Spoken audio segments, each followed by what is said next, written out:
Olá, graça e paz. Muito bem-vindo a mais um bate-papo aqui. Eu sou Samuel Silva e hoje nós vamos conversar um pouquinho sobre liberdade e hostilidade no ambiente acadêmico, no ambiente universitário.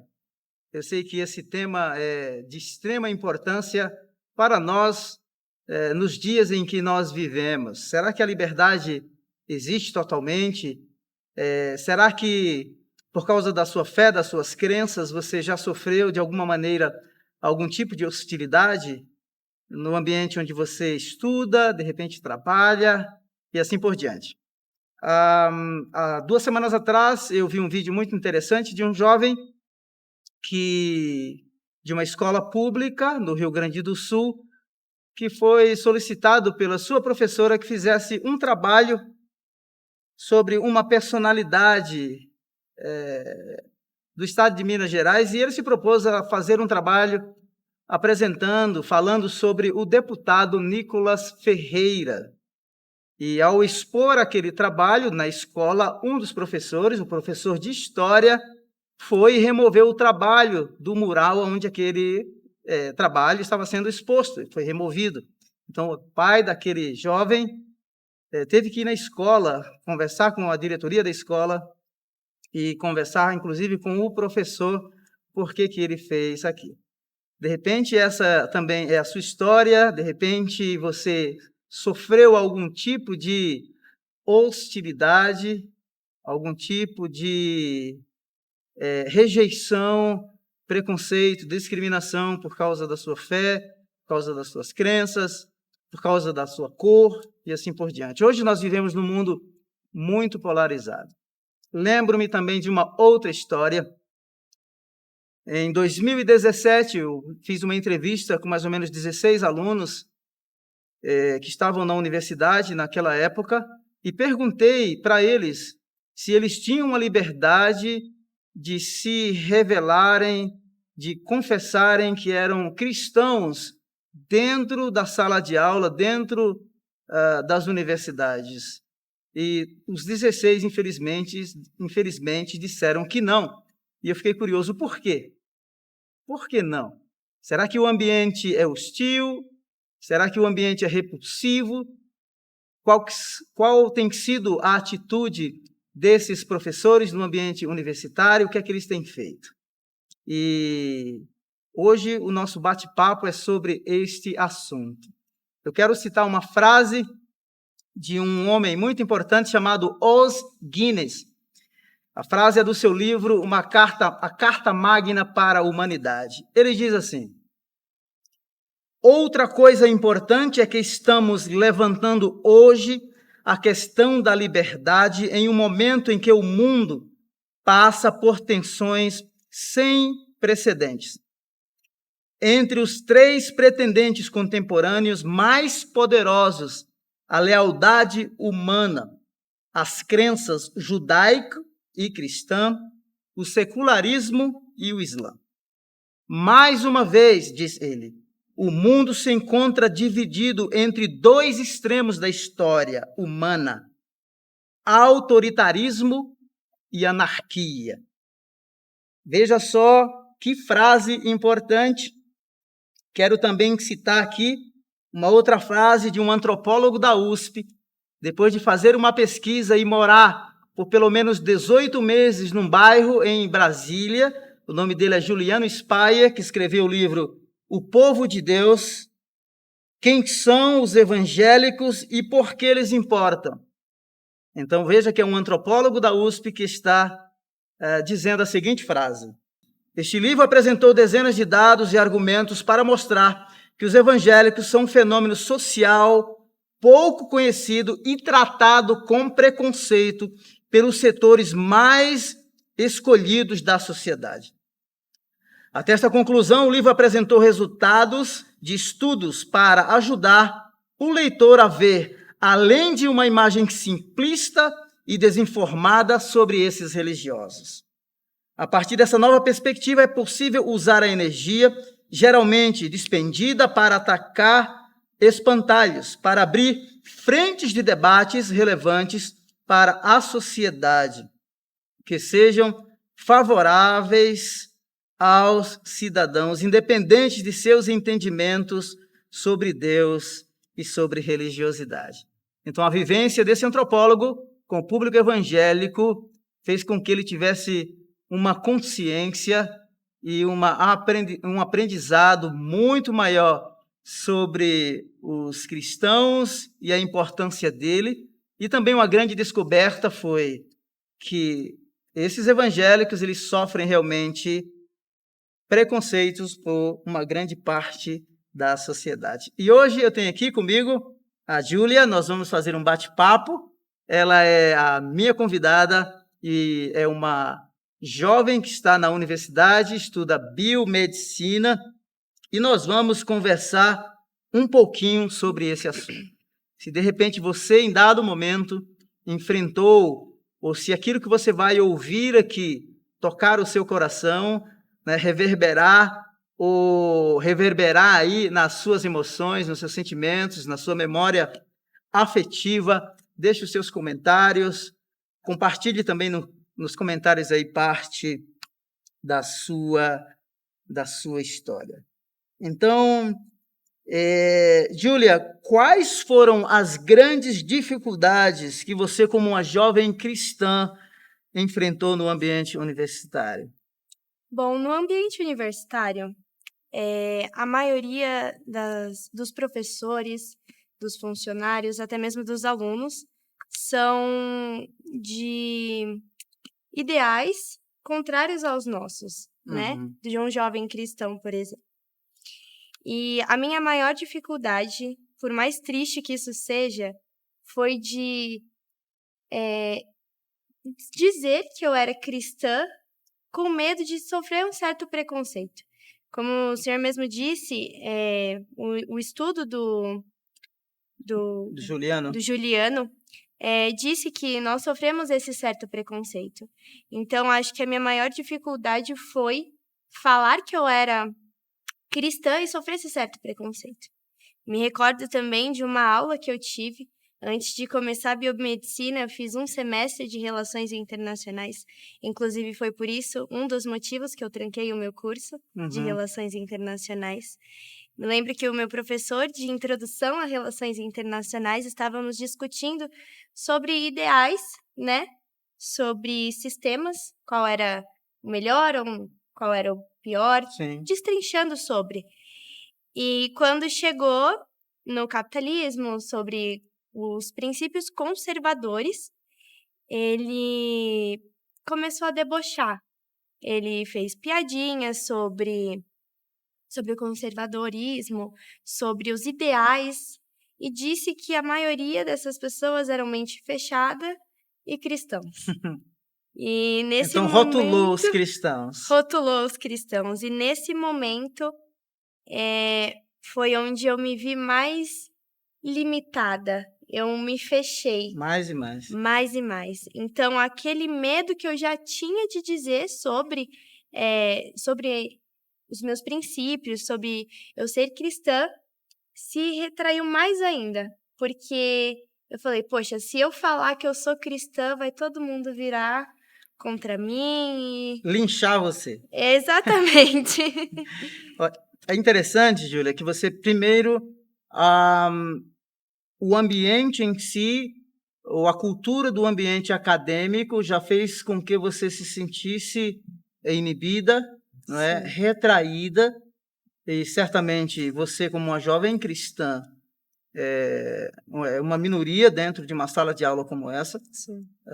Obviamente que os jovens pensam de maneira diferente, mas é interessante que esses jovens que pensam de maneira diferente, ou esses que pregam o inclusivismo, o relativismo, o pluralismo, a tolerância, a democracia, não é? Tudo isso que se prega. E quando uma pessoa como você, que pensa de maneira diferente deles, é tratada dessa maneira. Quando fala-se de alunos, é uma coisa. Mas quando um professor, que ele tem a responsabilidade de transmitir o conteúdo acadêmico, não é? Sim. Que ele tenha a responsabilidade de ser ético nas suas colocações e nas suas observações. e respeitar as crenças, os valores, as expressões religiosas que ali estão, seja de matriz africana, sejam católicos, sejam protestantes.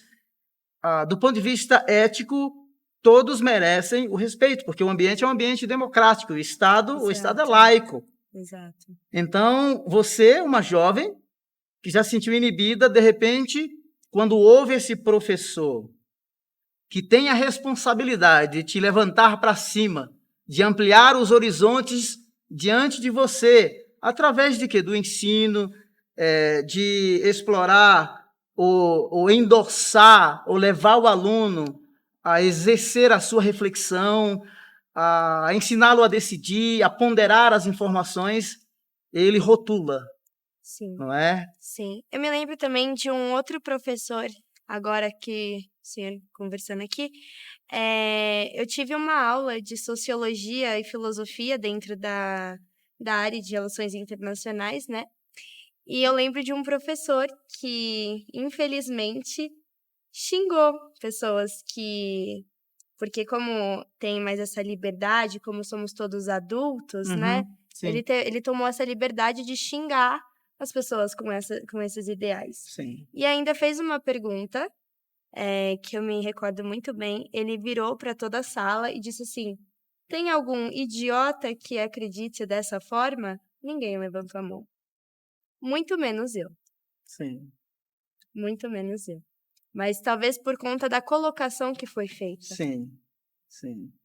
Então, quer dizer que esse professor, ele, além de, nesse ambiente, numa posição de autoridade, como professor, como um formador de opinião, né, tendo a responsabilidade do ponto de vista ético, não é, ou da ética profissional, respeitar os seus alunos, não é? Porque aí se caracteriza um abuso de autoridade. Eu, sinceramente, eu fico escandalizado com um tipo de posicionamento como esse. Eu também fiquei. Né?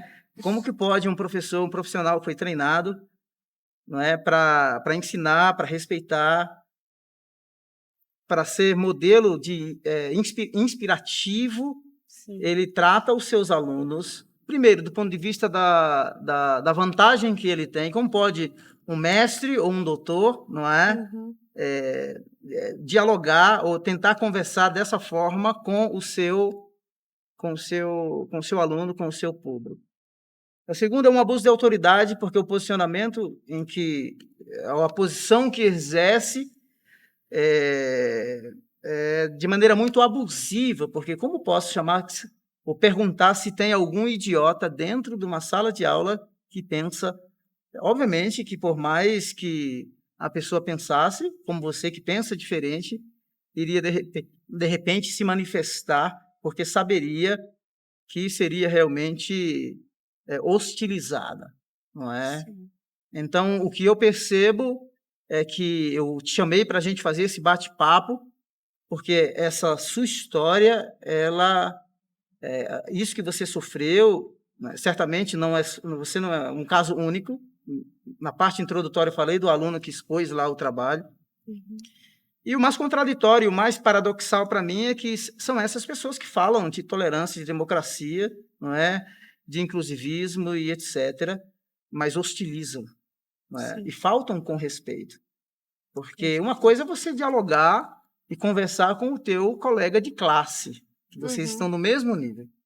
Mas é inadmissível um professor tratar um aluno dessa maneira, os chamando de idiota, ou se tem algum idiota que pensa dessa maneira. E, sinceramente, teve uma jornalista, há bastante tempo atrás, acho que no ano 2000, que chamou os cristãos no Brasil de uma massa de ignorantes, não é?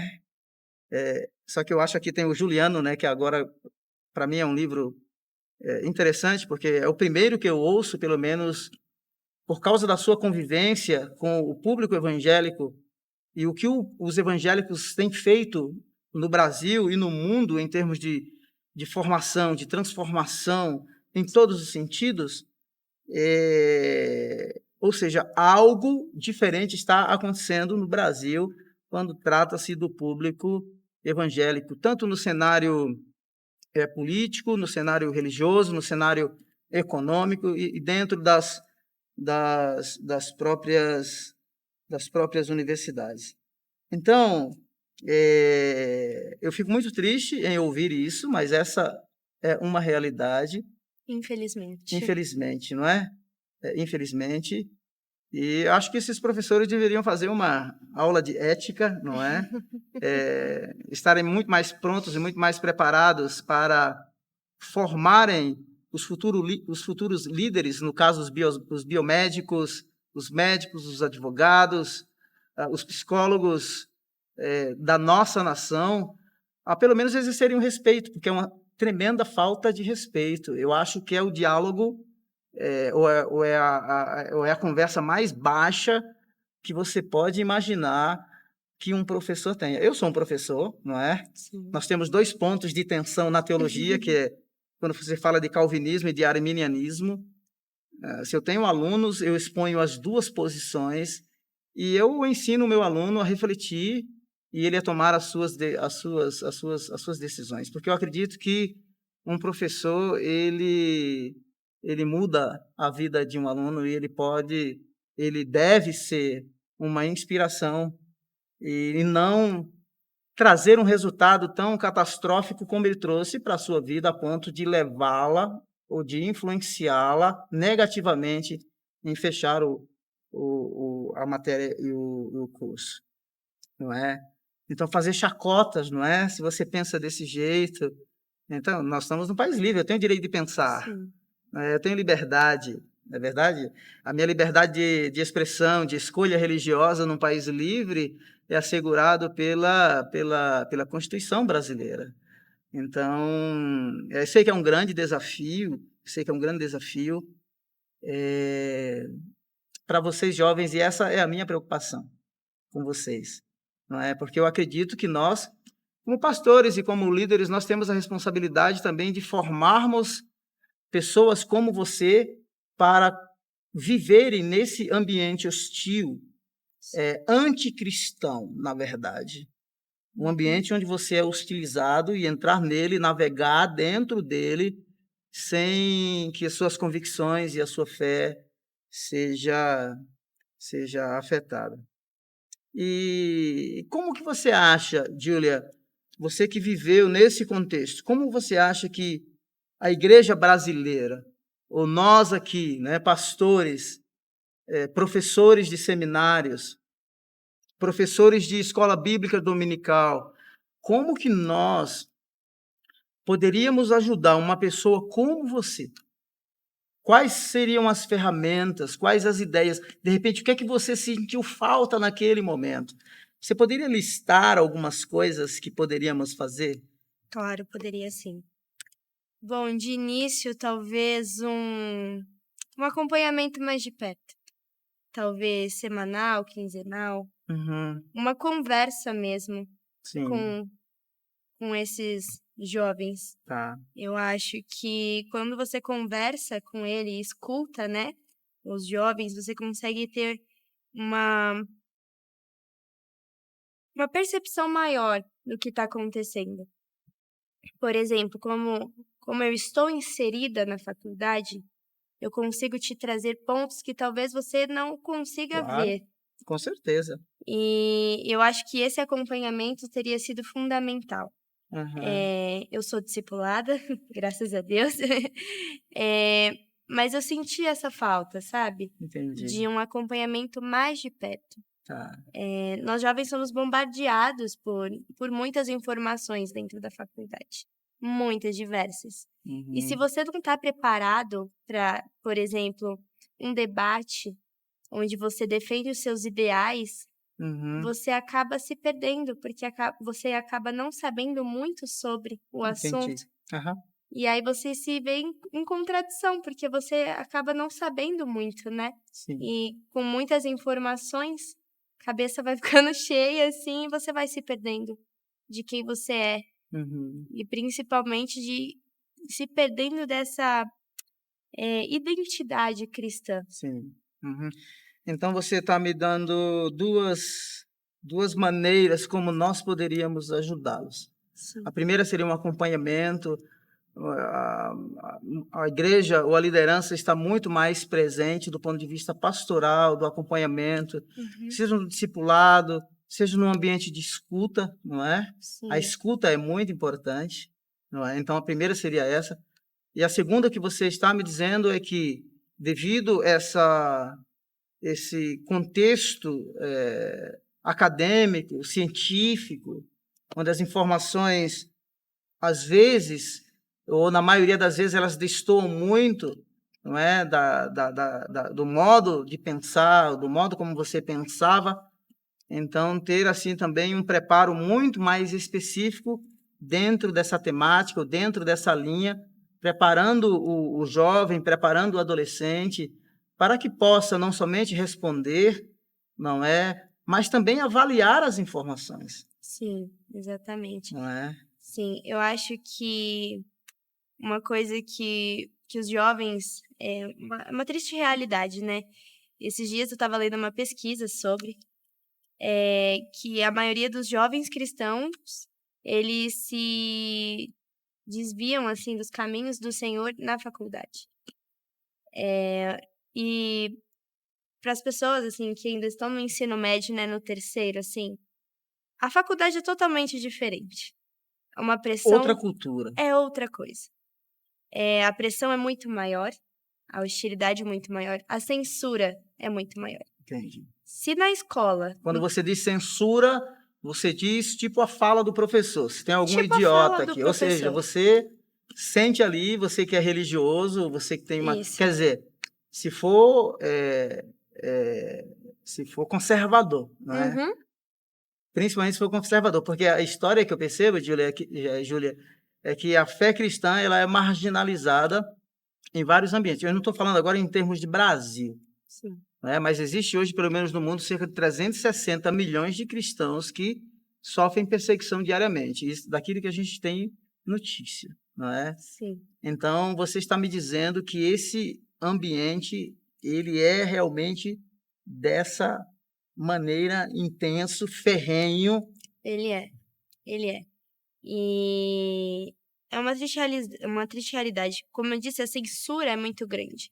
Então, se já na escola a gente não aprende muito sobre o conservadorismo, porque se você for destrinchar sobre os sistemas que nós estudamos, a parte de conservadorismo é muito pequena. Porque na escola, pelo menos, a maioria dos professores também tem outros ideais diferentes de conservador. Uhum. Porém, tem uma certa restrição, eles não podem falar dessa forma.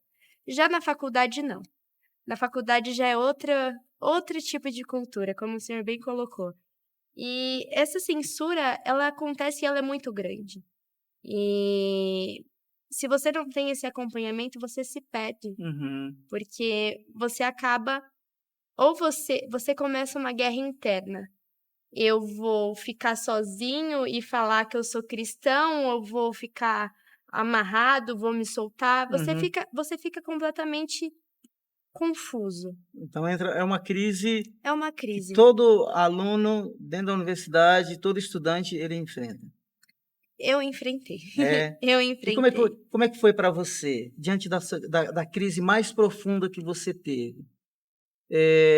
Como é que foi para você? Como que você lidou com isso?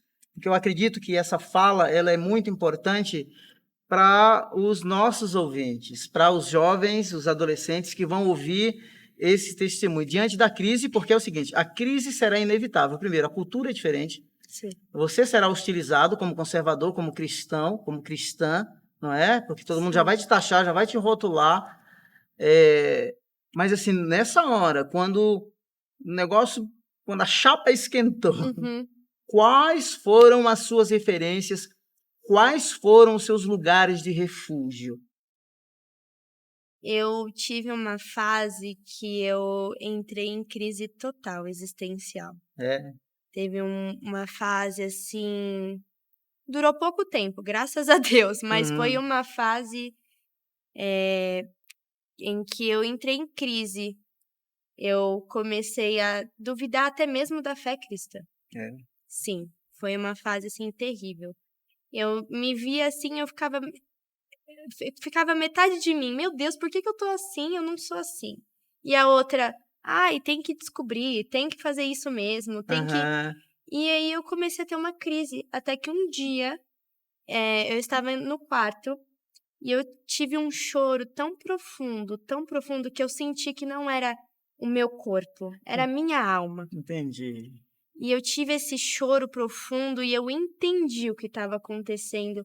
E eu pude perceber. Porque a gente acha que não existe essa intolerância religiosa. Existe. Uhum. Existe com os cristãos também. Sim. Existe sim. E quando eu tive essa percepção, eu fui atrás do meu pastor, Uhum. que é o pastor Gilberto, né? Giba. O Giba. Eu fui atrás do meu pastor, eu fui atrás da minha liderança e eu pedi essa ajuda. Legal, Eu muito pedi bom. essa ajuda, eu falei, eu não quero viver isso, não quero. E fui acompanhada, fui cuidada, fui tratada, que foi o que eu falei que é o essencial para o cristão, para o jovem cristão Sim. universitário. Uhum. E foi aí que eu consegui perceber, e hoje na minha atual faculdade, graças a Deus, todo Uhum. mundo sabe que eu sou cristã e tá tudo bem. Mas, graças a Deus agora tá tudo bem. Ah, que legal, que legal. Então, diante da crise profunda que ela vem, será inevitável, você teve essa referência, esse lugar de refúgio, esse lugar de refrigério, esse ambiente de escuta que te ajudou, não é? Sim, Que esteve presente nesse momento de crise. E eu imagino esse choro, não é? Porque era pela sua fala, você está me dizendo que você estava vivendo um momento de tensão entre a tua fé, quem sou eu, e agora esse ambiente aqui que está me puxando para aquele outro lado, né? sim, Para seguir essa nova forma de ver o mundo e de ver as coisas, e não somente isso, mas essa nova forma de se ver, sim, não é? Então você humildemente, porque tem que ter humildade também, não é? Para chegar e buscar ajuda, para aprender, para crescer, não é? sim, Senão as pessoas ficam lá. Agora, esse choro da alma e do coração, ele tem um sentido muito mais profundo, não é? Ele tem um sentido muito mais profundo porque eu acredito que não é algo humano. sim, Havia um grito na sua alma, havia um clamor. sim, Ou seja, o temor de Deus estava ali presente, diante de tudo quanto você estava vivendo, diante de todo o cenário que estava diante dos seus olhos, havia um temor de Deus. E você também não queria, vamos dizer assim, ceder fácil a isso, por causa das suas convicções, das suas bases, dos seus pilares e da sua própria experiência com Deus. sim, Você não podia negar isso, essa experiência era inegável, não é? sim. Foi uma guerra muito grande. Foi algo até que eu estava que eu conversei, né, com a minha líder que me acompanha. É uma guerra muito grande, é um conflito de um eu que você é e um eu que você se tornou, sabe? Uhum, Que esse ambiente criou esse eu e você tem o você mesmo. uhum, E era um conflito muito grande, onde eu ficava assim, não é verdade, não acredito nisso. Pode até ser que existe Deus. E uma outra parte assim, existe sim, você já experimentou, entende? Então, era um conflito muito grande, onde eu fui, como você disse, eu fui sugada, eu fui assim, puxada, sabe? aham, E quando eu falei, não quero isso pra mim, foi tão difícil voltar. é, Sim, aham, é uma pressão muito maior. entendi, Porque, assim como o pecado, o diabo vai dando entendi. aquele gostinho Aham, bom, né, aham, gostoso. E aí quando você fala: não quero", aí que ele te puxa o tapete. aham, Então, pra mim, eu tive essa guerra, essa confusão de Uhum. identidade, essa crise. Sim. E quando eu falei, calma aí, eu sirvo a um Senhor que me deu uma identidade. Eu tenho uma identidade firmada em Cristo. Amém. Quando eu voltei, aí sim que eu fui mais massacrada ainda. É. Sim, Então, assim, as coisas estavam agora nesse ambiente cultural novo. Enquanto estava se cedendo, você era mais uma, não uhum, é? Dentro daquele contexto, que a princípio foi tratada e rotulada como idiota, como conservadora, ou de repente como sim, extremista e por aí vai. Mas de repente, quando você volta para suas bases, então a pressão ela é muito maior. sim. Depois que eu tomei essa decisão de que eu não queria ser levada, foi que começou esses ataques. É, Sim, e não só pelos professores. A minha roda de amigos, eu abri. Eu sou cristã. Pra quê? é, Meu Deus, meu pai. Eles eram piadinhas, eram umas piadinhas assim, sabe? E era tipo assim: "Ai, não fala com ela porque ela é crente". é. Aí eles iam sair: "Ah, a gente não te chamou pra sair porque você é crente. Ai, você não porque você é crente". E aí eu fiquei pensando, eu falei assim: "Bom, pelo menos eu tô com o Senhor, tá tudo bem, Amém. graças a Deus". Mas depois dessa tomada de decisão, foi onde mais me puxou. Então você teve que pagar um preço também, porque Paguei. na verdade você acaba perdendo alguns amigos. E Jesus mesmo disse, né, que nós seríamos perseguidos por causa do nome dele. Então você tinha essa convicção. Mas você perder amigos, você sofrer chacotas e etc., você tem que estar muito bem, muito, muito convicta de quem você é e Sim, qual é a sua real identidade. E a outra coisa é compreender que a gente não se sustenta sozinho, a gente precisa realmente do Senhor, a sim, gente precisa realmente da graça de Deus, porque o nosso coração, que é enganoso, o nosso coração que é perverso, ele pede que a gente ceda, não é? sim, Ele pede que a gente se entregue a isso. Então, quando você toma essa posição de dizer não, então, aqueles que estão ali mais próximos são eles que vão realmente hostilizar. Às vezes, eu acredito que não é nem por maldade, não é? É sim. porque eles não têm essa compreensão, A falta de conhecimento falta de mesmo. conhecimento. Aham.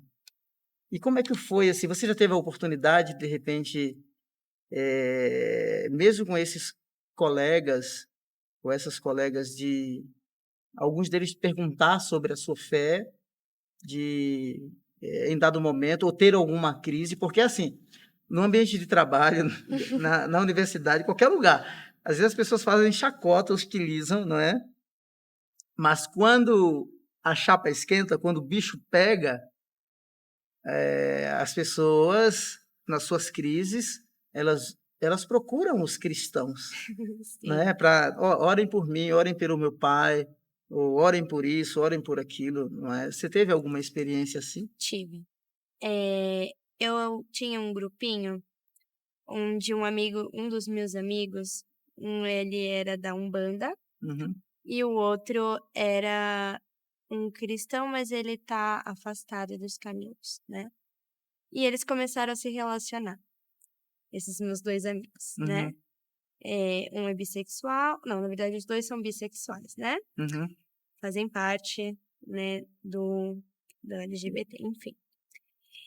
E eles tiveram uma briga, uma discussão, e um deles veio conversar comigo, após eu ter dito: "Sou cristã", não sei o uhum, quê.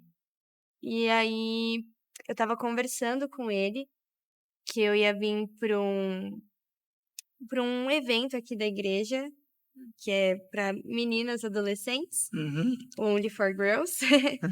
E eu estava comentando com ele que ia ser uma experiência incrível, que eu ia reafirmar minha identidade, eu estava super animada. E ele virou pra mim e falou assim: "Ora por mim?" Uau. E eu falei: "Oro, oro sim, amigo, oro sim". Aí ele falou assim, eu sei que o que eu faço é errado, mas para mim é difícil largar o pecado. Então, ora por mim. Poxa, que legal, né? É, é Que muito, experiência, é, né? é muito bom. E ele me disse sobre essa identidade dele, e eu, naquele momento, sabe, eu nem estava mais assim pensando, eu só estava agradecendo ao Senhor, obrigado, Pela oportunidade. pela oportunidade de escutar isso. E eu oro por ele até hoje, infelizmente ele ainda não voltou aos caminhos do Senhor, Aham. mas eu continuo orando pela vida dele e acredito sim que o Senhor vai libertá-lo. E essa foi a experiência, acho que foi a Poxa, que mais legal, que marcante. legal.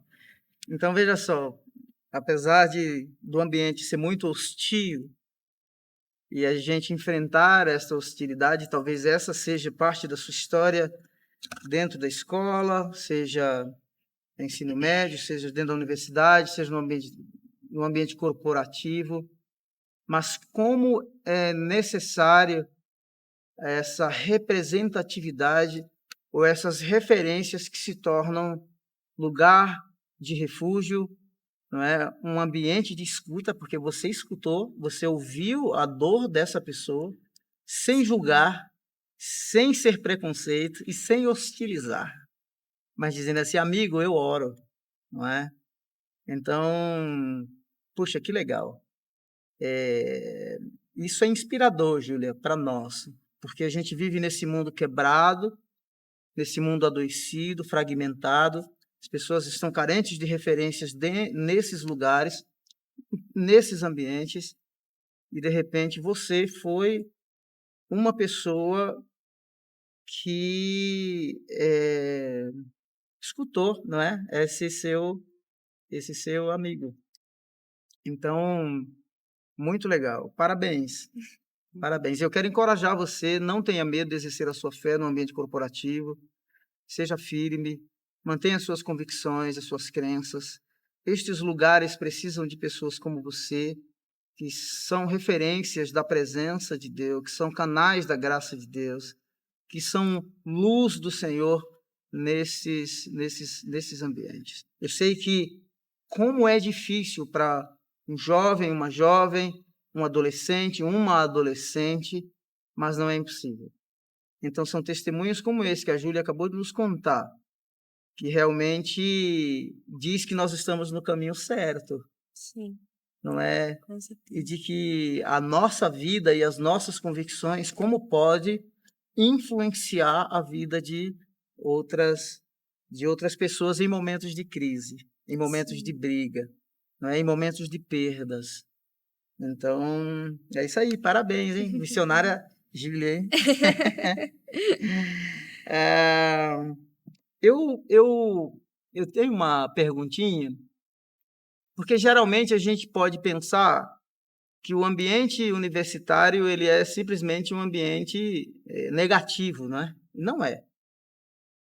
Ah, para nós cristãos, todos os segmentos da sociedade, todos os dons, talentos e habilidades, nós cremos que procede, que vem de Deus. Sim, Em todos os segmentos da sociedade, eles precisam ser influenciados pelo Evangelho, tá?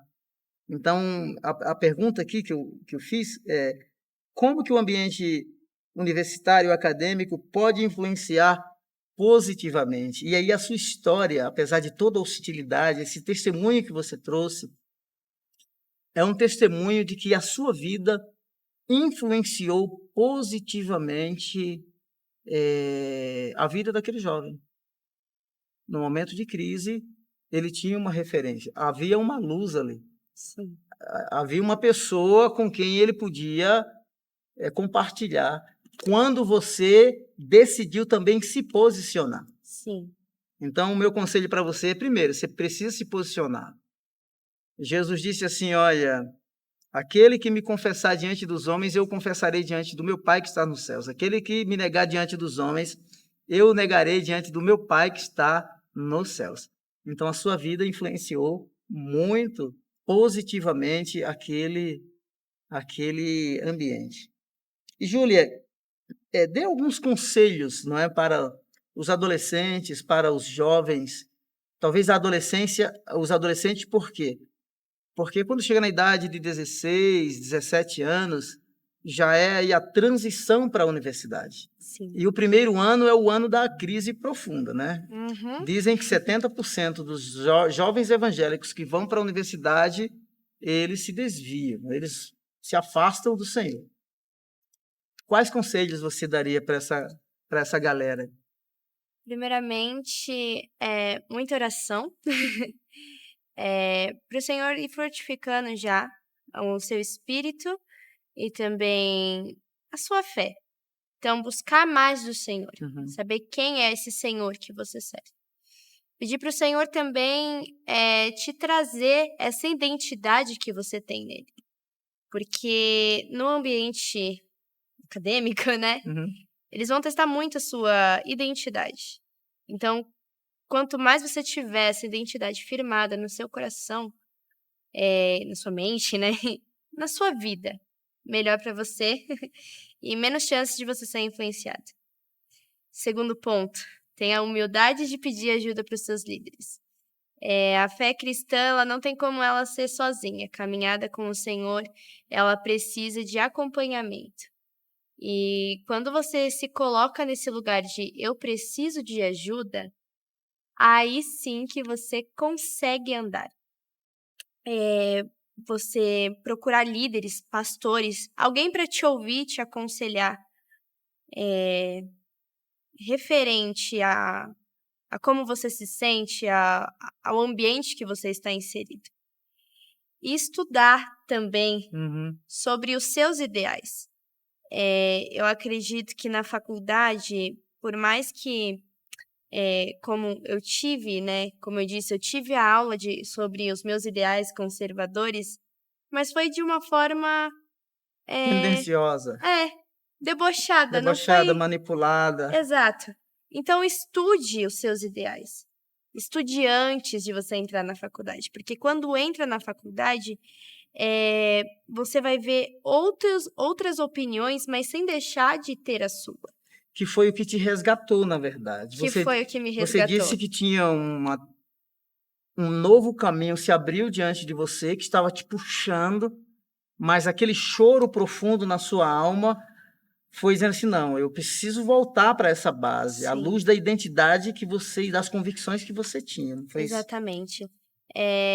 Eu acho que foi justamente isso mesmo que me trouxe, né? Aham. Essa convicção, essa certeza de quem eu sou em Cristo e o porquê que eu tenho os meus ideais. Eu sigo a luz da Bíblia, então os meus ideais são bíblicos. Uhum. E não consigo fugir disso, porque eu sou cristã, sou filha de Deus. Uhum. Então eu sigo o caminho do meu pai.